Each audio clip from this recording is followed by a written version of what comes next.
Hi, everybody. Welcome to the second night of Jjesus Dance 2023. Got Emily Lyman here and Andy Groft, and we're just excited to get more Jesus tonight. This is like a prototype. This is the first year we've done this. This is kind of the mock-up prototype. This is like the Apple One. We're in the garage. We're in the manger scene right now. Small and simple things is how great things come to pass. And we don't know what's really happening, but we just know we're supposed to be here, and we're just happy to be alive, and we're trying to get more Jesus. Yesterday we talked about, we had our kickoff. We talked a little bit about what this is all about. So this is Greg would use the word hijack, a hijacking. Greg's pretty edgy. I thought I was punk rock until I met Greg. He's a soft-spoken guy. He's kind of the founder of this thing, or Jesus hasn't been the founder of this. But anyways, long story short, what happens is during this time, Sundance Music Festival is taking place. And that was started by Robert Redford back in the late 70s, 1978, I think, something like that. And after that became pretty established and became kind of mainstream, kind of the go-to place for Hollywood people, from my understanding. And there was a lot of independent filmmakers that wanted to be a part of it, but they were not being allowed in. They're probably a little different. They didn't quite fit the cultural norm or what they're looking for. And so they started a music festival called Slam Dance.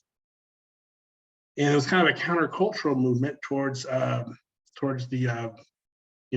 Sundance. And so this is kind of another movement. This is another counterculture movement, because we like what they were doing, but one thing they're missing, which we've noticed all around, there's not a lot of Jesus in our world. So now we are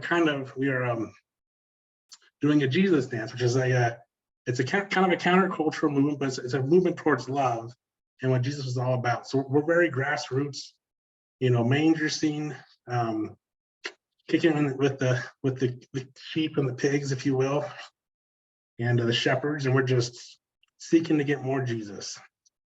We know we've been snake bit. We've grown up in this Antichrist, all is well in Zion cult culture, and we understand people did the best they could. We have a hope on what our ancestors did for us, but we understand that there's a better way, and Jesus is calling us to a better way, and we're trying to explore that, and that's what this is all about. So having said that, we'll go ahead and get things started. Andy, if you want to do what we did last night, and we're gonna be watching the Chosen. That's the film. So yeah, let me back up there a little bit. So with what they do at Sundance and these different film festivals is they show a movie, and then people discuss it afterwards.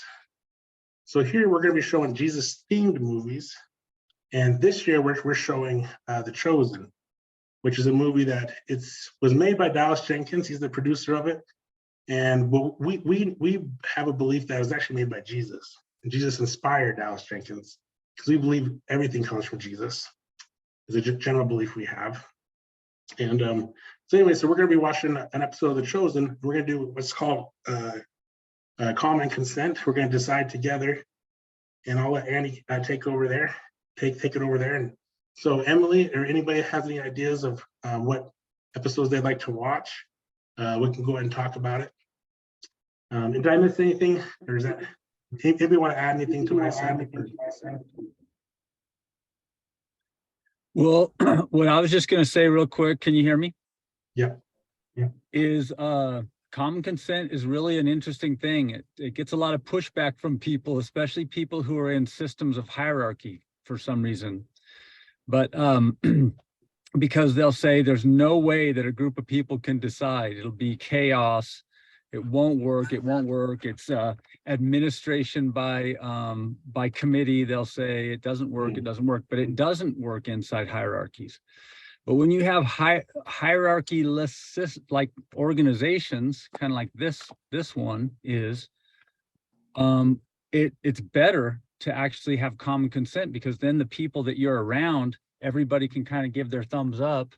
And that's the idea. People say, well, democracy or majority rules votes are good, but that's not in light. That's like, as opposed to dictatorship, you're right. Majority rules is awesome, but we're not going for what we've been trying, because anyone who's looked at history looks at thousands of years of it doesn't work. These hierarchies don't work. Even the ones that start out good, somehow they go bad. So why not use common consent? Why not have local groups decide by common consent? So anyway, yesterday we had like 2 or 3 different videos that people like, that we suggested, mostly my suggestions, but then one of our guys, Will, that was in the group, he suggested this other one that was kind of a bonus feature from the same group that does The Chosen, the Angel Productions.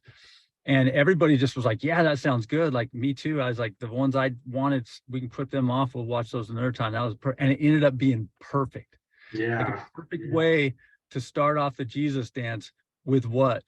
His birth. And then that, lame man, the shepherd. It was awesome. It's called The Shepherd. Anyway, so we're going to try to do things by common consent. So I would like to just suggest that tonight's movie is season 1, episode 7. It's the Nicodemus one. It is so good. We finally get to see that scene that we've read about in scripture so often. And it was just, oh man, they nailed it.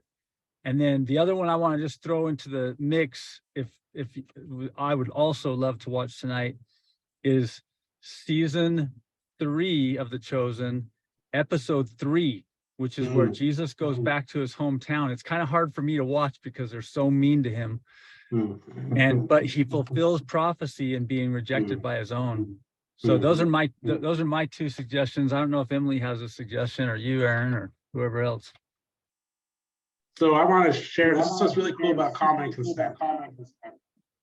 So as I've been coming, I don't know why I haven't acted. I think let me shut my phone off for a second, because I wonder if that's, because I started going on my phone onto the, okay. Nope, still there. Oh, Greg's here. Andy, are you muted? I will mute now. I will mute. Maybe that's what it is. Greg Muller, how are you doing, my friend? Doing well. Doing well. Thank you. Everybody, this is Greg Muller. He's kind of the founder. And we want to warn you, we don't want you to get sickness stats. I think you're getting too uppity now, because you're, look at we have all these little disciples running around, Anyways, we're so happy you're here, Greg. Say no to status sickness, Greg. Okay. Jesus. Jesus, you got to help me. Help my unbelief and help. Oh, we lost you there, Greg. You froze there. Oh, he's back. Ladies and gentlemen, Mr. Muller. Jesus, man. Hi there. Yeah, I enjoyed watching. I just finished watching that episode, the initiation of Jjesus Dance. I enjoyed it very much. Oh, wonderful. Yeah. Asked Jesus if I could pop on. I have to do a report that's due tomorrow morning. But I wanted to say hi. And yeah. We're so happy you're here. Likewise. I mean, I know you very well. Andy and Emily don't know you. I don't know if they've seen, you guys have seen him on Facebook. His rather peculiar posts. Yes, Tigger is in the house.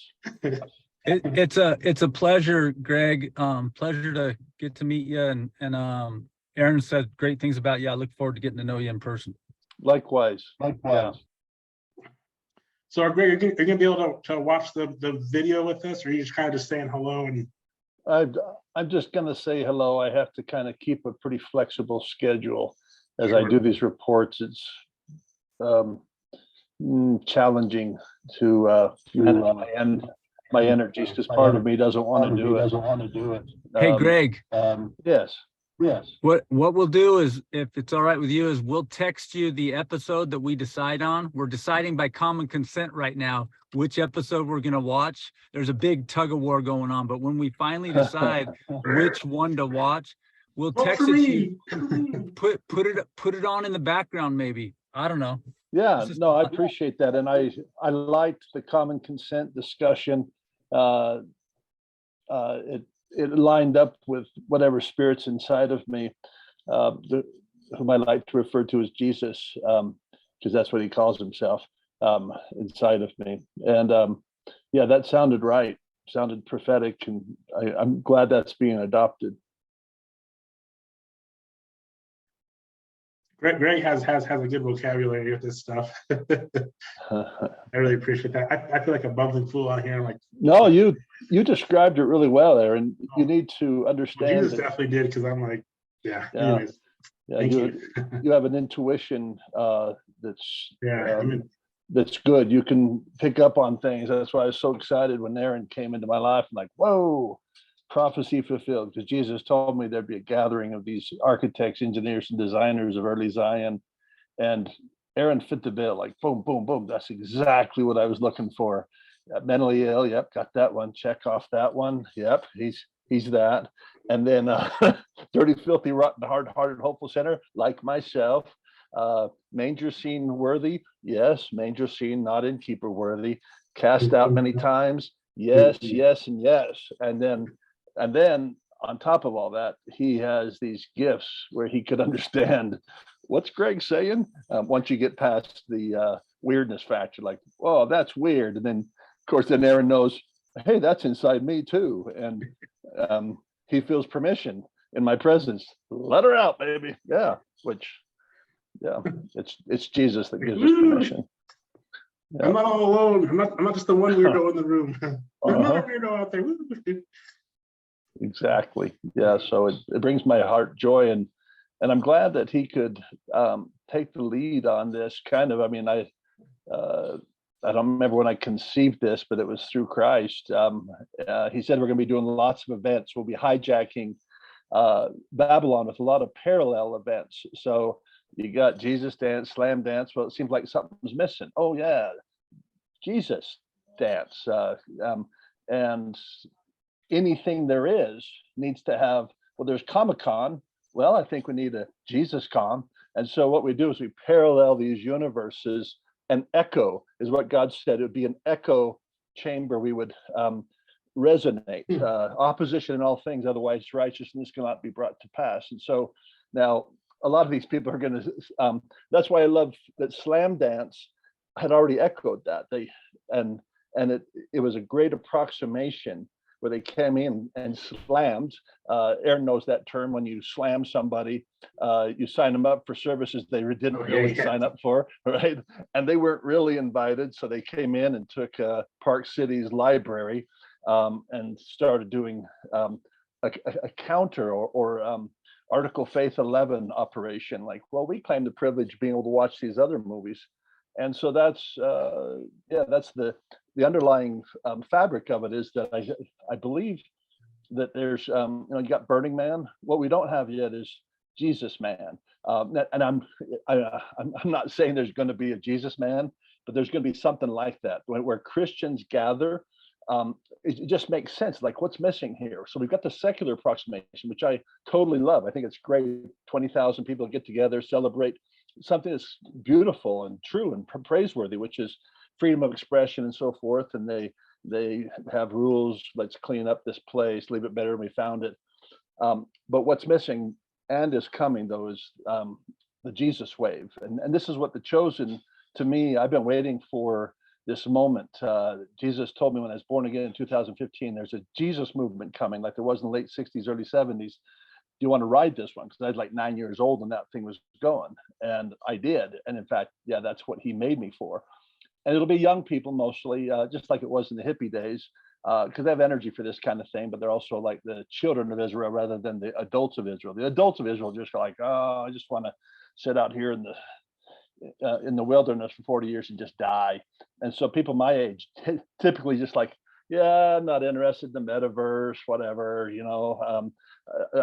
and And so it's that nature. And so we have to become like little children in order to receive what's coming, because it'll be childlike. It'll have a rawness to it. And that's what, to me, this Jjesus Dance, I remember kind of coaching Aaron, like, go look what Burning Man was the first year. And he did. And it was just a couple guys sitting on a beach, burned an effigy, right? And that later turned into 20,000 people getting together and just burning an effigy. But it started gathering these people. And so I had to be trained by Jesus, like, start out low, start out slow, start out like a fool, go slow to go high, go low to go high, go slow to go fast, go like a fool to go wise. Those are the triplet. And that's how everything starts. I mean, you look at any disruptive innovation, it starts out in the garage, low and like looking like Pong, looking like Apple One, looks like sixth graders made Apple One. But Apple II, well, that's a different thing. It starts getting formalized. And so I like that early on we're talking about common consent, like, woo, that's called bringing formal energy to the manger. So you got this weird, wacky thing going on, and then you start pairing it with formal energy, which I really love that you guys did that in that episode. It's like, oh yeah, that's because that's the energy. Jesus, when he came to earth, he was a tremendous amount of formal energy, man. They do formal things in heaven, like gates and angels, and you got to give the right passwords. But he came down here where really low and brought that formal energy, and then started mingling with that lower energies, the chaos, matter, unorganized. And in that mess, he started creating something fantastic the world has never seen. And so that's kind of what I see Jjesus Dance happening. Like what I saw, I was like, that brought tears to my eyes as I'm watching those guys, you guys do this. I'm like, oh, cool. That's a great start. There you go. Well, thank you, Greg. That was great. That was awesome. Yeah. Any comments anybody want to share? Well, let's go ahead. If you have, I don't think I can stay on to help us vote, Greg. But we're just looking to figure out what we want to watch. Emily, you haven't had an option to voice. Aaron, what would you like? Real quick, Aaron, just real quick before Emily, is Greg still on? I'm here. Yeah. Greg, I mean, if you want to be part of this discussion, that's great. But if you like have to unplug or whatever, that was really awesome. And I just, the thing that kind of stood out to me that is, I just want to say, because this is kind of one of the initial episodes or whatever, but it's like, it caught my attention that Aaron was being kind of foolish and kind of meekish and kind of weird and kind of just, and it just, oh man, there's something about it. This, when people get too formalized and they get too hierarchy oriented, it takes it out of them, and they start creating rules and formalities, and it's not the way Jesus is. And I love the way you said everything, and I'm going to watch that again because it was just super good. But one of the most sacred things that can you mute yourself, Andy? Thank you. And one of the most sacred things that I've ever heard from Jesus, this is a few months ago, and I was watching Greg, and I see this pattern, and I see Anson, and I'm like, and then Anson actually shared a video about being like a little child. He was reading 35:11, or where it talks about the baptism of fire and the Holy Ghost. Have a broken heart, contrite spirit. You must be like a little child, meek, submissive, easy to be entreated. And I always had like a reaction, like, oh, I gotta be like, oh, I gotta be me, boss me around. And the Spirit opened my heart that day, and it said, I need you to be like a little child. I said, you mean like, all those things I don't like to do? He said, yes, but you're forgetting the other parts. Playful, full of wonder, like innocent. And I got to retrain you how to do it. And I think that same day, or maybe a couple of days later, I thought I was going mad, Nick, and I kind of was, but he was guiding me through it. He had me out in the field running around like a little kid, playing soldiers. And it was the most healing. And I realized that because I was like, oh, I'm going crazy. The world's gonna, because that's, I'm going to go manic or something. But it's like, no, just be playful with me. It's just me and Jesus hanging out in this field. And it was the most like healing and just purifying. And I was like, oh, wow. It's like, yes. And so you see me kind of get a little silly. You see Anson does it really well. Ooh-wee, and he's in so much pain, as he shared last night. He's like, doesn't even want to be here anymore because of his marriage and those things. But he's playing that discipline. It's a discipline of play, because we've been trained how to not be kids, and we're told to sit down and be quiet kind of thing, right? And now we have to be retrained or remember how to be what we naturally were. So it has to be a discipline. So that's something that's been really powerful for me with the whole childlike and all that. And it looks kind of crazy and weird, but once you get in that frequency, like I saw Anson, I was like, oh, Anson's manic. Don't talk to Anson. But once I started getting that frequency, I was like, Anson's so cool. He's so like playful and just, I like Anson. Let's party. I could tell he's broken like me, and we start fellowshipping and just, we've had some very intimate moments where the spirits helped. We prayed together and we've just held each other, hugged each other, and it's just wonderful.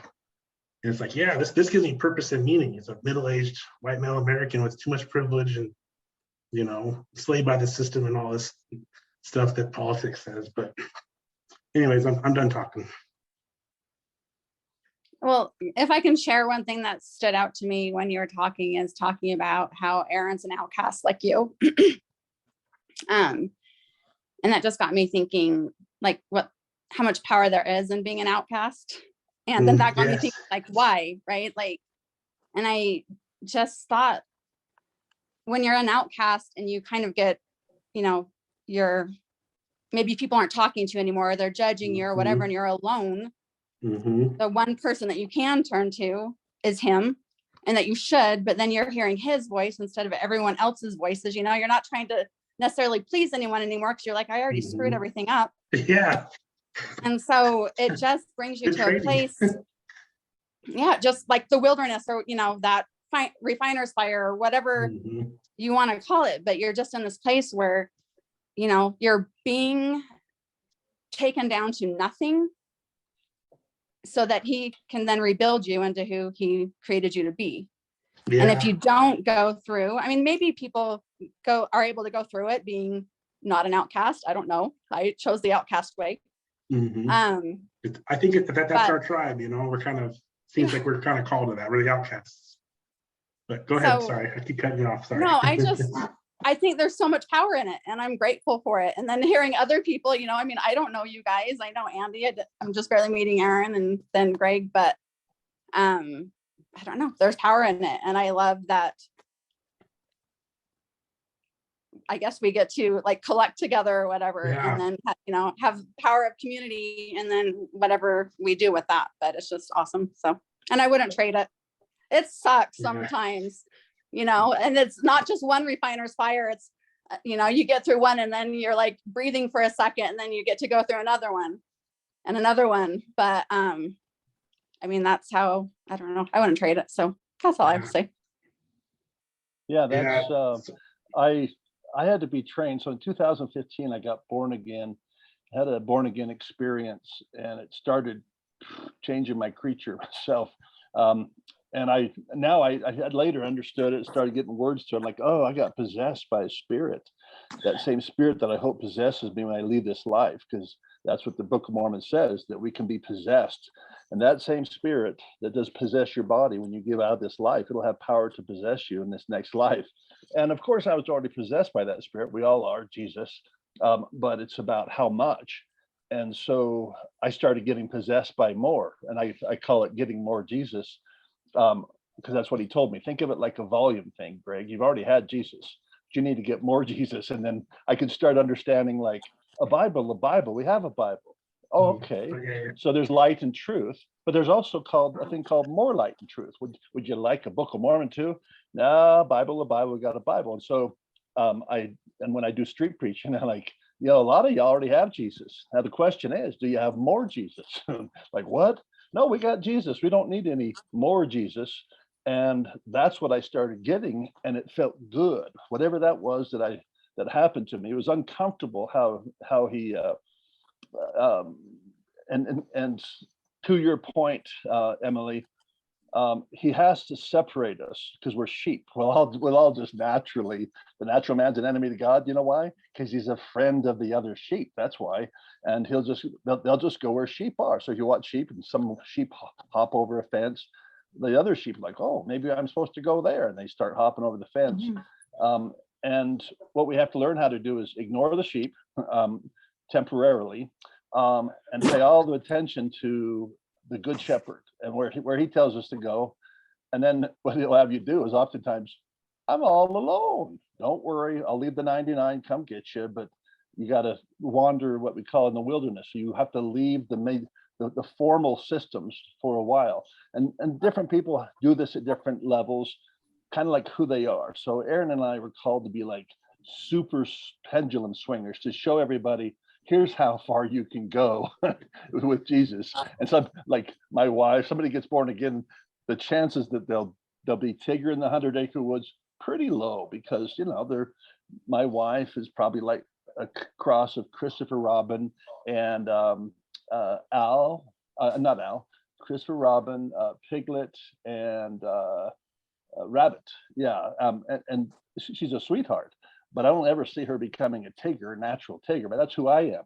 And we would call those within the Protestant community evangelicals, kind of holy rollers. Well, I was born in the wrong church, Jesus Christ Latter-day Saints, a bunch of Eeyores and owls, not a lot of Tiggers, not a lot of room for Tiggers. There are Tiggers in there, but because we are sheep and because we have formal structures, there's not a lot of room for that deviance, if you will. But when you start working privately with Jesus, that was one of the things that surprised me. I remember he's like, Greg, you were born a spaz. Now I need you to be a super spaz. He wanted me to turn the volume up, but he wanted me to have an equalizer so he could say, okay, now I need you to refine this and be wise as a serpent and harmless as a dove. So not always full on Tigger. Sometimes I need you to be Eeyore, look kind of like sad and ponderful and slow your voice down. So he's been working with me on that. But I guess the point was, back to Emily's point, is I've noticed, because he has me assigned to people who are getting born again, who are getting born of God. And I'll have these assignments to help them through their labor processes. And of course, I want to get born again too. Kill me, Jesus, and let me be born again every day. But what I'm talking about is like a major shift in their life. And Anson's one of those, Aaron's one of those, major shift. Then I can give feedback because I've already gone through and I'm familiar with like, what's going on here, Jesus? Because I had to get trained by him, like, what is going on? And the closer I get to you, the more I know, the less I understand. I understand, I'm understanding truths, but it's like, it's opening up this big mystery. And that's one of the things I had to understand is the more truth you get, the more ambiguity you get, the more trust you have in God, the more vulnerable he'll make you. What? And the more committed you are to Jesus, the more risk he'll put you in. What? Ambiguity, vulnerability, and risk are the complement pairs of truth, trust, and commitment. And so back to separating us from the other sheep, it's necessary. He has to do that, just like he had to be rejected of all men, so to speak, roughly so, even his apostles, because he needed to be in a position where it's him and his father, approximately so. I doubt if I'll ever be fully abandoned by everybody, but I've been significantly abandoned. He's put me at such odds with the normal, for instance, church culture. I always gone to church and I like church and hate it too, but it's attention. And but that was necessary. So now I'm at peace with the church. It's his church. Like, hey, that's your church, Jesus. Looks like it needs refining like me. It's a dirty, filthy, rotten, hard-hearted, hopeful church, just like I'm a dirty, filthy, rotten, hard-hearted, hopeful mortal. And I'm okay with that. It's like, okay, I like people who aren't perfect, and I like the church that's not perfect. It's Jesus's church. And so I was able to resolve some of these things, and it's the yoke of freedom. So I don't worry about that anymore. Like, do what you want with the church. I'm called to it. I always have been, haven't been called out of it. And he says that you are leaven and you're to wait. And then he's gonna bring more Tiggers. That's a shorthand for he's gonna bring more spirit, more evangelical spirit, probably during the tribulation. But we need to have informal. So Aaron Turby talked about the black sheep prophecy, because that's how Jesus roughly explained it to me, is that we'll have those who were cast out, God will pour his spirit into them, and they'll know that the formal systems need them.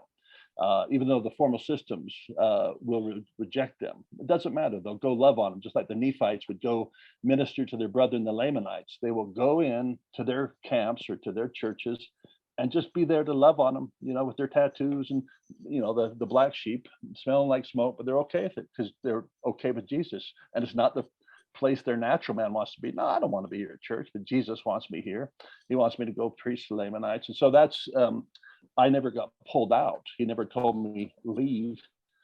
But when I got born again, I was metaphorically leaving. And so, Emily, the thing I'm trying to point out is that is a pattern of separation. He wants to separate us from our spouses, and he has, I'm happily married and so forth. But something happened where I used to love my wife more than God, and I told her so. But I'm trying to make you co-equal. When I got born again, tables had turned. Nope, I like Jesus more than you, and that's exactly where Jesus wanted me to be. So then I can be a better spouse.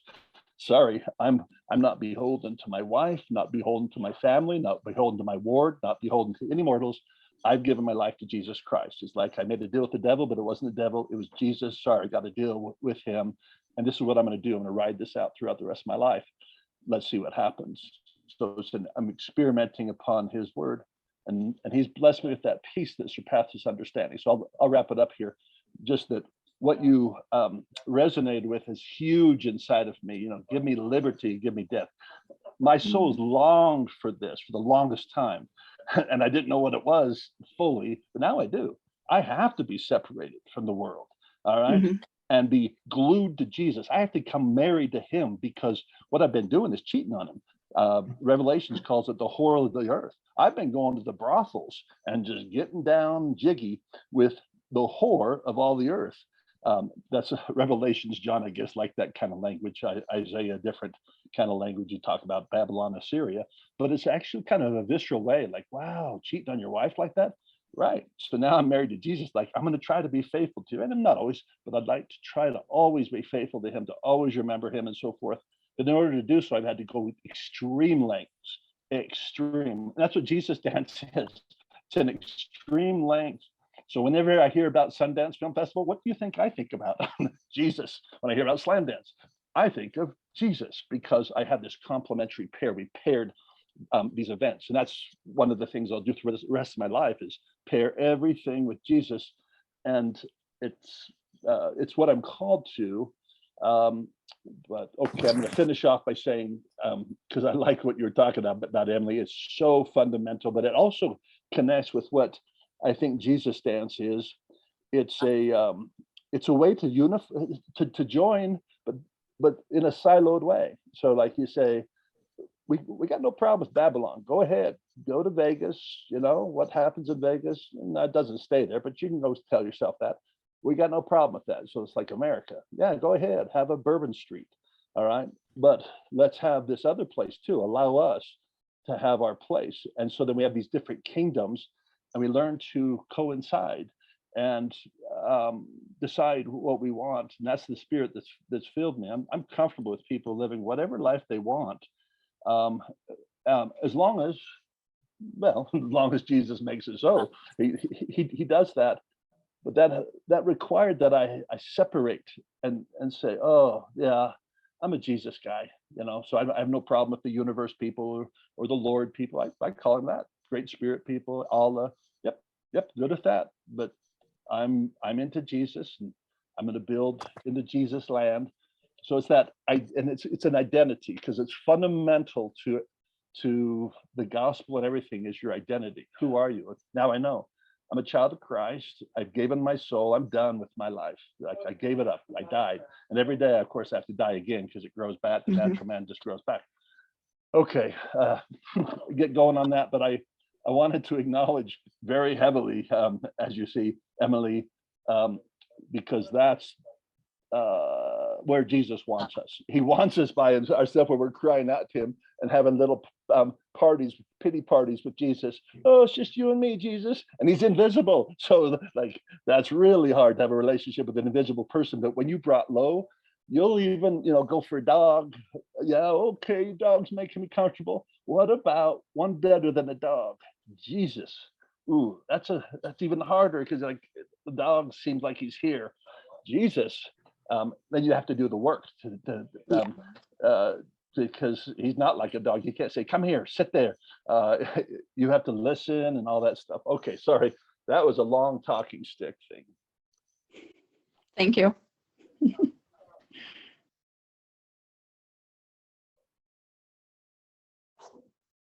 And that's why that's why Jesus doesn't have me talk at church, by the way. I'd go. So Aaron, should we pick the what do you think? What's next, Aaron? Yeah, let's go ahead and decide. Emily, did you want to add a? I don't know which one it is, but the Nicodemus one is one of my absolute favorites for Nicodemus and that scene with Jesus at the end, and with Matthew walking away. Like Nicodemus is having a hard time walking away, and Matthew just walks away. He's and like, then peace, I'm get out. used to different. He's taking off all his clothes. He's like Peter jumping out of the boat. I'm walking to you, Jesus. I love that episode. Yeah. Did you want to vote for something, Greg? No, I like that. And Emily, I had never thought of that. I mean, it resonates hugely with Matthew and my own experience. But I love the Nicodemus. One of my favorite episodes, probably the favorite. Well, I like the Mary. It's hard to choose because Jesus made a good movie. That's the language I always use. Like Jesus made a movie and he happened to use Dallas Jenkins with it, because that's what I see. Like, oh, I see this movie you made, Jesus, and it's meant to do exactly what it does, to bring us closer to Christ. So yeah, I'm good with either one of those, and we could do them in sequence. I think that's good. Well, they're all the same episode. Yeah. And it's got me on fire. I think I'm gonna join you. I think I'm gonna have to ask Jesus if I can do it, and then he'll give me a miracle tomorrow at 4 a.m. and I can do that report. And I think it's gonna happen. I'm down for season 1, episode 7 as well. Andy, what are your thoughts? Down? Okay. Well, let's go ahead and get that movie going. Then we'll meet back here when it's over. I think that one's going to be probably about 30 minutes long, I think, if I remember right. It's probably more like 40. Mm-hmm. Okay. I can look really quick. I think we better just give it 1 full hour, Aaron. Okay. Meet back at 9. That sounds good. Everybody down with that? Yep. Okay. Common consent. All say aye. Aye. Yeah, that's right. We have a new pope. I need a wig or something. We all get to wear wigs at common consent. Woo! Okay. See you guys in an hour. Yeah, we'll see you in an hour. Bye.